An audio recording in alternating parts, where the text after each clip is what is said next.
So guys, good evening. আমি আজকে কিছু কথা আপনাদের সাথে শেয়ার করতে চাই।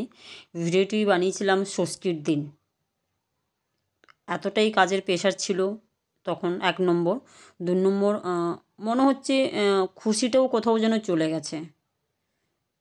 প্রিয় মানুষের জন্য খাবার বানাচ্ছিলাম, ও যা যা খেতে চেয়েছিল সেটাই বানিয়েছিলাম ষষ্ঠীর দিন। আমি জানি না যে আমার সঙ্গে এগুলো কি হচ্ছে গাইস। মানে এটা কি বাস্তব যে সয়ে তার সঙ্গেই বেশি এইসব ঘটনা ঘটে, না যারা ভালো মানুষ তাদের সঙ্গে এইরকম ঘটনা ঘটে? আমি খুব ছোটোখাটো মানুষ। সুন্দরবনে মইপিটে আমার জন্ম হয়। সুন্দরবনে মেয়ে আমি। ছোটোবেলায় বাবাকে হারিয়েছি, তখন আমার বয়স 10.5 বছর। কোনোভাবে 6 অবধি পড়েছি টেনে টুনে, তাও 6-এ পড়তে পারিনি। চলে এসেছি কাজে। মা যোগাযোগ করে দিল মামার বাড়ির পাশের কোনো এক মেয়ের সাথে। সে এমন এক জায়গায় আমাকে নিয়ে এলো, আমাকে বিক্রি করে দিল। ছোটোবেলায় ঠিক করে ভাত খেতে পেতাম না গাইস। ভাত কেমন জিনিস সেটাও জানতাম না, এতটাই গরিব ছিলাম। খুব গরিব বাড়িতে যাকে জন্ম বলে। ছোটোবেলায় খাতা বই পেন্সিল কোনো কিছু পাইনি। লোকেরটা চেয়ে চেয়ে পড়েছি, ছেঁড়া জামা পরে দিন কাটিয়েছি। মা আলু সিদ্ধ রান্না করে দিত, সেই তরকারি খেয়ে দিন কাটিয়েছি। এইভাবে করে দিনের পর দিন কাটাতে থাকি। কাজে এলাম, সেখান থেকে মামা আমাকে বিক্রি করে দিয়েছিল। সেখান থেকে কোনোভাবে বেঁচে ফিরি। সেখান থেকে একটু একটু করে উঠে দাঁড়াচ্ছি। লোকের বাড়িতে কাজ শিখছি, উঠে দাঁড়াচ্ছি। যে যেমন বলছে শুনছি। কাজের বাড়িতে অনেক ছোট বড় কথা বলছে, কাজ জানে না, চলে এসেছে। তখন হিন্দি কথা জানতাম না, কলকাতা আদব কায়দায় কিছুই জানতাম না, গ্যাস ধরাতে জানতাম না। প্রচুর কষ্ট পেয়েছি। সবার খাবার শেষে যেটুকু খাবার বাঁচবে, হয়তো ওরা অনেক কিছু দিয়ে খাচ্ছে, আমাদের ভাগ্যে শুধু নুন ডাল আলু সিদ্ধ। এরকমও দিন গেছে। সেখান থেকে উঠে দাঁড়িয়েছি। উঠে দাঁড়াতে এমন একটা মানুষের সাথে আমার বিয়ে হলো। সে আমাকে এমনভাবে ঠকালো। 8 বছর আমরা সংসার করলাম। 8 বছর সংসারের পরে যেভাবে করে কাজের বাড়িতে এইভাবে করে মানুষ হয়েছি। দিনের পর দিন কষ্ট করেছি, অনেক হেনস্থা হয়েছি, অনেক লাঞ্ছনা পেয়েছি, মারও পর্যন্ত খেয়েছি। একটা কাপ ভেঙে গেছিলো বলে আমাকে ছ্যাঁকা দিয়েছিল মেদিনীপুরে কাজের জায়গা ছ্যাঁকা দিয়েছে। যে বাড়িতে কাজ করতাম, যার বাড়িতে কাজ করতাম সে আমাদের স্কুলে শিক্ষক ছিল। তার বাড়িতে কাজ করতে গিয়েছিলাম। আমার হাত থেকে কাপ পড়ে ভেঙে গেছিলো বলে আমাকে চায়ের সসপ্যান দিয়ে ছ্যাঁকা দিয়েছিল। সেখান থেকে অনেক কষ্টে, মনে হয় না 4 জায়গায় লাথি খেয়ে মানুষ হওয়া, সেটাকে সেরকমভাবে আমি হয়েছি। তারপরেও মেনে নিয়েছি যে চলো, জীবনে অনেক কষ্ট, এইভাবে করে জীবন কাটিয়ে নেব। ভালো তো আছি, দুটো খেতে তো পাচ্ছি। কেন তখন খুব খাবার লোভী ছিলাম, কেন ছোটোবেলা থেকে কোনো কিছু খেতে পাইনি, তার কারণে খুব লোভী ছিলাম। সেখান থেকে এমন এক মানুষের সঙ্গে আমার আলাপ হলো, তাকে একটু একটু করে ভালোবাসলাম। তখন অনেক ভালো ইনকাম করতে শিখেছি, সব কিছু তাকে দিলাম। দিতে দিতে তার সঙ্গে আমার বিয়ে হলো, সংসার হলো, মেয়ে হলো।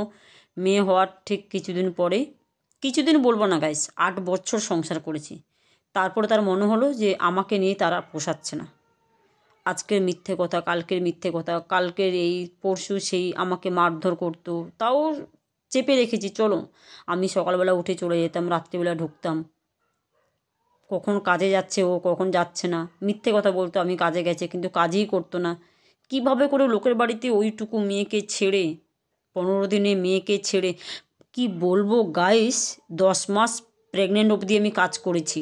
অনেক লোক আমাকে অনেক কথা বলেছে যে এতই কি তুমি ভিখারি, বা তোমার কি একদমই খাওয়া জুটছে না যে তোমাকে এত বড় পেট নিয়ে কাজ করতে হবে। ওইভাবে করে দিন কাটিয়েছি। তারপরে মেয়ে হয়ে গেল, বাচ্চা হয়ে গেল। বাচ্চা হওয়ার 15 দিন পরেই সেই কোমর ধরে সোজা হয়ে লোকের বাড়িতে রান্না করতে গেছি। সেখান থেকে যা টেনে কাজ করা শুরু করেছি। এইভাবে করে দিন চলতে থাকে। 2019-এ এসে আমাদের জীবনটা পুরো ধ্বংস হয়ে গেল। এমনভাবেই ধ্বংস হলো গাইস, তারপরেই পরে লকডাউন হয়ে গেল। সেই লকডাউনে যে কিভাবে আমি মেয়েকে নিয়ে দিন কাটিয়েছি, কত লোক কত খারাপ কথা বলেছে আমাকে। এই মেয়েটা এইরকমই। একটা কথা বলুন তো গাইস, শুধু কি মেয়েদের দোষ থাকে? পুরুষদের কোনো দোষ থাকে না? তাও আমি সহ্য করেছি দিনের পর দিন, যে না আমি মা, আমাকে মেয়েকে নিয়ে মানুষ করতে হবে, আমাকে হাল ছাড়লে চলবে না। যে যা বলেছে এখান থেকে শুনেছি ওখান থেকে বের করে দিয়েছি, দাঁতের মধ্যে দাঁত লাগিয়ে মেয়েকে মানুষ করছি, যে না কোনো এক সময় ভালো দিন আসবে। ঠিক কিছুদিন গেল, মেয়ের শরীর খারাপ শুরু হয়ে গেল, থাইরয়েড হলো, ইউরিক অ্যাসিড ধরা পড়েছে, কানের নিচে সিস্ট হয়েছে। প্রচুরভাবে মানে আমাকে বিপদে ফেলছে ঈশ্বর। মানে ঈশ্বর চায় না যে আমি সবার মতন ভালোভাবে বাঁচি, সবার মতন ভালোভাবে দিন কাটাই, সবার মতন হাসি খুশি থাকি। ঈশ্বর কোনো দিনই চায়নি। আমি সবার জন্য এত করি, নিজে না খেয়ে নিজের খাবারটা অন্য কাউকে খাওয়াই। কে যদি এসে বলে আমার এই কষ্ট, আপনি চলো, আমার দরকার নেই, উনি বাঁচুক খেয়ে, এটা কি আমার অপরাধ? আপনারা বলুন, এটা কি আমার অপরাধ?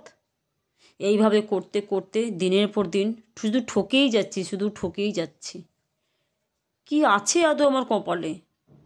আর কতটা বা কষ্ট আমার কপালে? আর কেনই বা আমার কপালে এত কষ্ট? সবাই তো চায় যে সবাই ভালো করে বাঁচুক, তাহলে আমি কেন বাঁচতে পারবো না?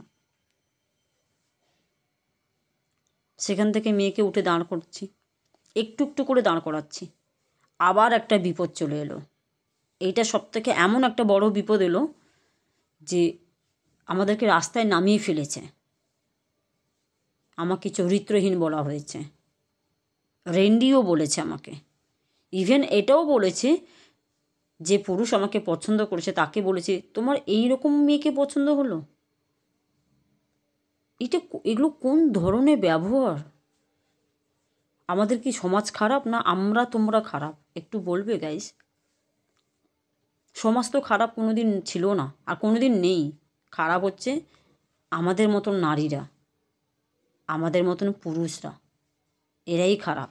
সমাজ কোনো দিনই খারাপ ছিল না, আমরা শুধু সমাজকেই দোষ দিই। সেই দিন কোনোভাবে কাটাচ্ছি, অসহ্য দিন যাচ্ছে, অশান্তি দিন যাচ্ছে। কতবার আমি সুসাইড করতে গেছি গাইস এইবারে। সবাই আমাকে শুধু একটা কথা বলছে, তুমি মরে গেলে তোমার মেয়েটা পুরো ভেসে যাবে, ওর তো তুমি ছাড়া আর কেউ নেই। কিন্তু আমার তো আর বাঁচার মতন শক্তি নেই, আমার তো দেওয়ালে পিঠ থেকে গেছে। আমার একটা কাজ নেই, ঘর ভাড়া দেওয়ার টাকা নেই, যেটুকু সোনা দানা ছিল সব টুকটুক করে শেষ করে দিয়েছি। একটা 1.5 কাঠা জমি ছিল, সেটাও শেষ করে দিয়েছি। আপনারা বলুন আমি কোন দিক থেকে খারাপ, একটু বলতে পারবেন? আমি আপনাদের কাছে প্রশ্ন করছি, পাবলিকদের কাছে, কোন দিক থেকে মানুষ, মানে কিছু পুরুষ বা কিছু নারী বলে যে এই মহিলা খারাপ? কেন বলে? আমাদের ডিভোর্স হয়ে গেছে বলে? কেন ডিভোর্স হয়ে গেলে সে মানুষ না গাইস? আপনারা বলুন, সে মানুষ না?